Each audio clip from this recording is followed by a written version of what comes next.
प्रातः काल का समय था।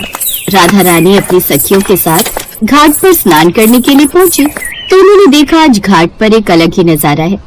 वहाँ पहले से ही मौजूद सभी गोपियों के हाथ में एक एक पत्र है जो पढ़ते हुए वो एक दूसरे से वार्तालाप कर रही हैं। चंद्रिका, बड़ी ध्यान से पढ़ रही हूँ। क्या लिखा है तुम्हारे प्रियतम ने इस पत्र में? मैं क्यों बताऊँ क्या लिखा है? ये प्रेम पत्र है, हर किसी को सुनाया नहीं जाता। प्रेम की बातें मन ही मन पढ़ना अच्छा होता है, वरना जमाने की नजर लग जाती है। अच्छा, चल फिर रहने दे तू अपना प्रेम पत्र पढ़, मैं तब तक अपना पत्र लिखती हूँ। अरे अरे सखियों, देखो राधा आ गई। तुम लोग ये सब क्या पढ़ रही हो और तुम्हारे हाथ में ये पत्र कैसा? राधा, हम सब अपने अपने प्रेमियों का भेजा हुआ प्रेम पत्र पढ़ रही हैं। प्रेम पत्र तुम्हारे प्रेमी ने भेजा है? पर क्यों? वो तो तुमसे मिलते रहते हैं ना, फिर प्रेम पत्र भेजने की क्या आवश्यकता है? राधा, तुम भी कितनी भोली हो। ये बात अलग है कि हम अपने प्रेमी से रोजाना मिलते हैं, किंतु कुछ बातें ऐसी होती हैं जिनको सामने से कहने से बहुत लज्जा आती है। इसलिए हम अपने मन की बहुत सी बातें हैं जो आसानी से प्रेम पत्र में कह देते हैं, जो हम मिलकर नहीं कह पाते। तारा बिल्कुल सही कह रही है राधा। प्रेम पत्र हमारे सभी भावों को आसानी से व्यक्त कर देता है जो हम अपने प्रेमी से कहना चाहते हैं।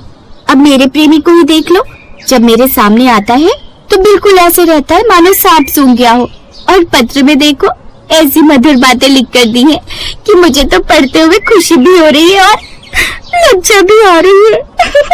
क्या सचमुच प्रेम पत्र में हम अपनी प्रेमी से हर बात कह सकते हैं? हाँ, और क्या? जो तुम कान्हा से सामने देखकर नहीं कह पाती हो वो तुम प्रेम पत्र के द्वारा कह सकती हो। हम जानते हैं तुम भी मन ही मन कान्हा से उतना ही प्रेम करती हो जितना कि कान्हा तुम्हें करता है, किंतु तुम दोनों ही एक दूसरे से अपने मन की बात नहीं कह पाते हो। अगर चाहो तो एक प्रेम पत्र भेजकर उसमें कान्हा को अपने सारे मन के भाव व्यक्त कर सकती हो।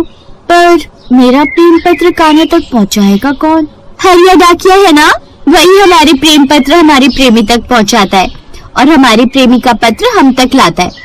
अभी तो हरिया डाकिया चला गया है, कल ही आएगा।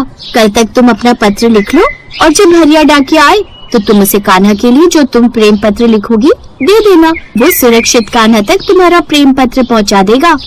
गोपियों की बातें सुनकर राधा रानी के मन में भी कान्हा को प्रेम पत्र लिखने की इच्छा उत्पन्न हो गई।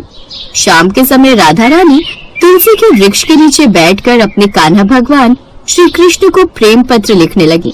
राधा रानी बार बार लिखती और बार बार मिटाती। क्या लिखूं, कैसे लिखूं? मैंने तो कभी कान्हा को प्रेम पत्र लिखा ही नहीं, मुझे कुछ समझ में नहीं आ रहा। अगर सखियों से पूछा तो सब मुझ पर हंसेंगी, बोलेंगी कि वैसे तो मैं कान्हा कान्हा करती रहती हूँ, पर एक प्रेम पत्र में उसके लिए प्रेम भरी बातें नहीं लिख सकती। एक काम करती हूँ, अपनी आंखें बंद करती हूँ और जो मन में आता है मैं लिख देती हूँ। राधा रानी ने अपनी आंखें बंद की और कान्हा का स्मरण किया और अपने मन के भाव कागज के पन्ने पर उतार दिए। राधा रानी को लगा कि आसपास कोई नहीं है, पर ऐसा नहीं था। मायासुर नाम का मायावी राक्षस आकाश में छुपकर राधा रानी पर नजर रख रहा था। अच्छा, तो राधा उस ग्वाले कृष्ण के लिए प्रेम पत्र लिख रही है। मेरे होते हुए ये प्रेम पत्र कृष्ण तक नहीं पहुँचेगा। बड़ा डाकिया बना फिरता है वो पिद्दी सा तोता, उसकी तो गर्दन में गाजर मूली की तरह मरोड़ दूंगा। इस राधा ने मेरे भेजे हुए विवाह प्रस्ताव को ठुकराया था। मैं इसके जीवन से कान्हा नाम को सदा के लिए मिटा दूंगा और राधा मेरी रानी बनकर मेरे साथ मेरे महल में रहेगी। हरिया, ये पत्र ये तुम्हें कान्हा तक पहुंचाना है। ध्यान रहे इसकी सुरक्षा तुम्हारे हाथों में। कृपया करके इसे उन्हीं के हाथों में देना। आप निश्चिंत रहें राधा रानी, हरिया अपना काम जानता है। यह पत्र कान्हा तक सुरक्षित पहुंचेगा, इसकी जिम्मेदारी मेरी है। हरिया तोते ने वो पत्र लिया और अपनी मंजिल की ओर तेजी से बढ़ चला। ऊपर आकाश में छिपा बैठा मायावी राक्षस मायासुर अपने इरादों को अंजाम देने के लिए तैयार बैठा था। आ गया पिद्दी तोता, यही सही मौका है। इस प्रेम पत्र को कृष्ण तक नहीं पहुंचने दूंगा।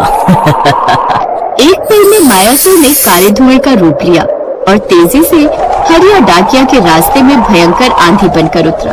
अरे ये कैसी आंधी है? मायासुर एक भयंकर रूप में उसके सामने खड़ा हो गया।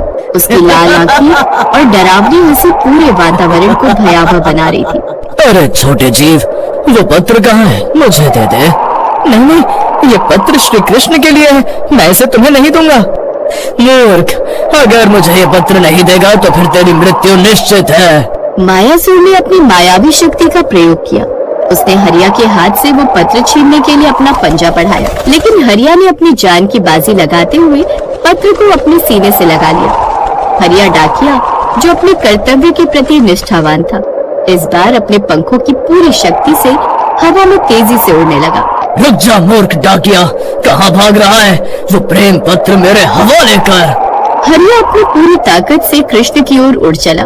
उसके पंख चोटिल थे, शरीर दर्द से कराह रहा था, पर राधा रानी के प्रेम की अमूल्य धरोहर को पहुंचाने की जिद ने उसे रुकने नहीं दिया। हरिया जानता था कि वो राक्षस से मुकाबला नहीं कर सकता, पर वो अपनी जान की आखिरी बाजी लगाकर बस एक बार कान्हा तक पहुंचना चाहता था। कुछ ही क्षणों में हरिया ने दूर चल रही गौओं के बीच श्री कृष्ण को देखा। हरिया डाकिया लहूलुहान अवस्था में तेजी से उड़कर कान्हा के कदमों के पास धड़ाम से गिरा। उसके पीछे पीछे मायासुर भी जमीन पर उतरा, जिसकी आंखें लाल थी। अरे हरिया, ये तुम्हें क्या हुआ? कौन है जो मेरे वृंदावन में इतना उपद्रव कर रहा है? हे कृष्ण, राधा रानी ने आपके लिए ये पत्र दिया था, किंतु ये मायावी राक्षस मुझसे ये पत्र छीनना चाहता था। मैंने इसे पत्र नहीं छीनने दिया। ये लीजिए प्रभु। हरिया डाकिया ने पत्र रख दिया और उसके शरीर से जैसे जान निकल गई। कान्हा ने एक पल के लिए हरिया की ओर देखा, जिसकी भक्ति और निष्ठा से उनकी आंखें भर आईं, और उनके चरणों में पड़ा था निष्ठावान हरिया डाकिया। प्रेम के संदेशवाहक पर हुए इस क्रूर हमले ने कान्हा के भीतर छिपे परम ब्रह्म के तेज को जगा दिया। मायासुर, तूने ये घोर अपराध किया है। प्रेम के मार्ग पर हिंसक बाधा उत्पन्न करने वाले का नाश निश्चित है। मायासुर ने अपने अहंकार में दहाड़ मारी, कान्हा पर काले जादू से हमला किया। उसने भयानक आग के गोले और विषैले धुएं से कान्हा को घेरने का प्रयास किया। कान्हा ने अपनी बांसुरी को होठों से लगाया, पर उससे प्रेम की धुन नहीं, सृष्टि की संहारक ऊर्जा का तेज नाद निकला। दिव्य शक्ति ने मायासुर के सारे छल को क्षण भर में निष्क्रिय कर दिया। कान्हा ने अपना सुदर्शन चक्र चलाया, जो बिजली की गति से मायासुर की ओर बढ़ा। मायासुर ने भागने की बहुत कोशिश की, पर चक्र उसकी माया से भी तेज था। एक भयंकर चीत्कार के साथ मायावी राक्षस का संहार हो गया। हरिया, तुमने मेरी राधा के प्रेम पत्र को मुझ तक पहुंचाने के लिए अपने प्राणों की बाजी लगा दी। मैं तुम्हारी इस निष्ठा का ऋणी हूँ। मेरे होते हुए मेरे निर्दोष भक्त को कुछ नहीं होगा। कान्हा ने अपनी आंखें बंद की और अपनी दिव्य शक्ति से हरिया तोते को फिर से जीवित कर दिया। उसकी सांसें वापस आईं और उसने अपनी आंखें खोली। कुछ देर तक हरिया भगवान कृष्ण के खेतों में इधर उधर उछलता, फल सब्जी खाता, खेलता कूदता रहा। उसके पश्चात भगवान श्री कृष्ण ने भी राधा रानी के प्रेम पत्र के जवाब में एक पत्र दिया, जिसे पढ़कर राधा रानी मुस्कुरा दी। राधा कृष्ण के पवित्र और अटूट प्रेम की लीला को देखकर हरिया तोते की आंखों से भी खुशी के आंसू बह गए और वो राधा कृष्ण नाम जपने लगा।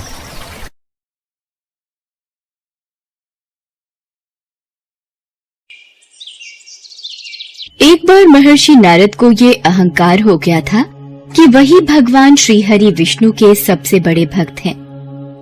भगवान विष्णु का उनसे बड़ा भक्त तीनों लोकों में कोई नहीं है। महर्षि नारद अपनी इसी अहंकार की मस्ती में एक दिन पृथ्वी लोक पर पहुँचे। राधे कृष्ण भाई जी, राधे कृष्ण, राधे कृष्ण। और कैसे हो भाई जी? बस राधे कृष्ण की कृपा है। महर्षि नारद राधे कृष्ण नाम सुनकर चकित रह गए। वो और थोड़ा आगे बढ़े तो भक्तों की एक टोली राधे कृष्ण के नाम का जाप करती हुई जा रही थी। बोलो राधे राधे, बोलो कृष्णा कृष्णा, बोलो राधे राधे, बोलो कृष्णा कृष्णा। पृथ्वी लोक पर हर एक व्यक्ति भगवान विष्णु के अवतार श्री कृष्ण के साथ राधा का ही नाम ले रहा है। ये बात बहुत ही चकित करने वाली है। भगवान श्री विष्णु से सबसे ज्यादा प्रेम तो मैं करता हूँ। भगवान विष्णु का तो सबसे बड़ा भक्त मैं हूँ। मैं तो दिन रात उन्हीं के नाम का गुणगान करता रहता हूँ। इसके बावजूद भी उनके नाम के साथ मेरा नाम जोड़ने की बजाय आखिर क्यों पृथ्वी लोक के इंसान राधा नाम को जोड़ रहे हैं? पृथ्वी लोक पर राधा नाम को कृष्ण के साथ सुनकर महर्षि नारद सोच में पड़ गए और वो सीधा श्री कृष्ण के पास गए। परंतु जब वो भगवान श्री कृष्ण के पास पहुँचे तो उन्होंने देखा कि भगवान श्री कृष्ण तो अस्वस्थ हैं तथा वो सिर के दर्द से कराह रहे हैं। भगवान श्री कृष्ण को इस हालत में देखकर महर्षि नारद का दिल दुखी हो उठा। नारायण नारायण, प्रभु आप तो अस्वस्थ दिखाई पड़ते हैं। हे नारायण, हे वासुदेव, आप मुझे तुरंत बताइए कि मैं किस प्रकार आपकी इस पीड़ा को दूर कर सकता हूँ। यदि इसके लिए मुझे अपने प्राणों का त्याग भी करना पड़े तो भी मैं इसमें तनिक भी देरी नहीं करूंगा। नहीं महर्षि नारद, आपको इस दर्द के लिए अपने प्राण त्यागने की जरूरत नहीं है। इस पीड़ा को दूर करने का एक ही उपाय है। नारायण नारायण, बताइए प्रभु, क्या उपाय है? यदि मेरा कोई भक्त अपने चरणों का धुला हुआ जल मुझे पिला दे तो उस जल को पीकर मेरे सिर का दर्द ठीक हो जाएगा। नारायण नारायण, प्रभु तो मेरे परमात्मा है।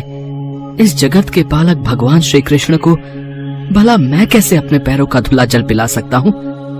मुझे ये कार्य करके घोर नरक की प्राप्ति होगी और ये पाप मैं अपने ऊपर नहीं ले सकता। प्रभु, मुझसे ये कार्य नहीं होगा, मुझे क्षमा कीजिए। हे नारद, यदि आप इस कार्य को करने में असमर्थ हैं, तो आप मेरी तीनों पत्नियों के पास जाइए। शायद वो इस दर्द को दूर करने में मेरी सहायता करें। महर्षि नारद सबसे पहले भगवान कृष्ण की सबसे प्रिय पत्नी रुक्मणी के पास जाते हैं और सारी बात बताते हैं। देवर्षि नारद, ये आप मुझे कैसा घोर अपराध करने की सलाह दे रहे हैं? मेरे चरणों का धुला जल मैं स्वामी को नहीं पिला सकती, मुझे घोर पाप लगेगा, मुझे क्षमा कीजिए। नारायण नारायण, महारानी रुक्मणी ने तो इस कार्य के लिए मना कर दिया। महारानी सत्यभामा के पास जाता हूँ। प्रणाम महारानी सत्यभामा। आइए मुनिवर, कैसे आना हुआ? नारायण नारायण, महारानी सत्यभामा, प्रभु श्री कृष्ण के सिर में भयंकर पीड़ा है। उनकी आज्ञा है यदि कोई अपने चरणों का धुला जल उन्हें पीने को दे तो वो पीड़ा से मुक्त हो जाएंगे। महारानी रुक्मणी ने तो इस कार्य के लिए साफ मना कर दिया है, इसलिए मैं आपके समक्ष आया हूँ। देवर्षि नारद, यदि महारानी रुक्मणी ये पाप अपने सिर नहीं ले सकती तो भला मैं कैसे ये कार्य कर सकती हूँ? ये पाप है, मुझे क्षमा कीजिए देवर्षि।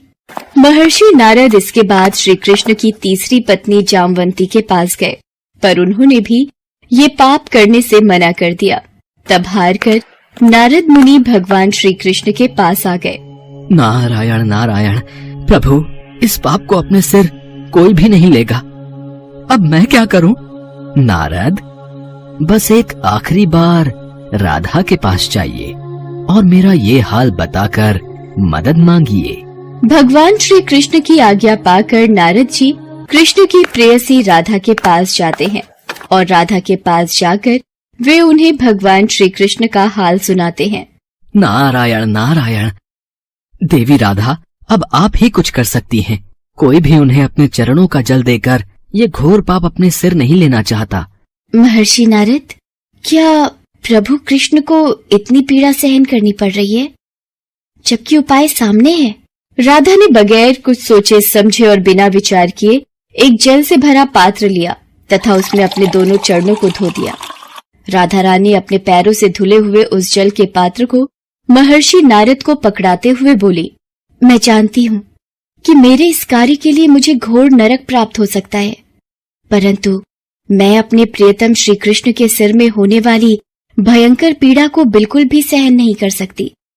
उन्हें पीड़ा से मुक्त करने के लिए मैं अनेकों नरक की यातना सहने और झेलने को तैयार हूँ। आप जल्दी से ये जल प्रभु को पिला दीजिए, क्योंकि जब तक वो ठीक नहीं होंगे मेरा मन भी अशांत रहेगा। आप धन्य हो देवी राधा। नारद मुनि शीघ्र ही जल का पात्र लेकर भगवान श्री कृष्ण के पास पहुँचते हैं, पर वो हैरान हो जाते हैं। नारायण नारायण, आपकी मंद मंद मुस्कान देखकर मुझे ज्ञात हो गया है कि ये भी आपकी रचाई कोई लीला ही थी प्रभु। राधा रानी का निस्वार्थ प्रेम अमर है, इसलिए पृथ्वी लोक के सभी वासी राधे कृष्ण के नाम का जाप कर रहे हैं। जय राधे कृष्ण, प्रभु आपकी जय हो। इसके बाद महर्षि नारद ने भी अपनी वीणा पकड़ी और वो भी श्री राधे कृष्ण नाम का गुणगान करने लगे। राधा और श्री कृष्ण का प्रेम अमर है।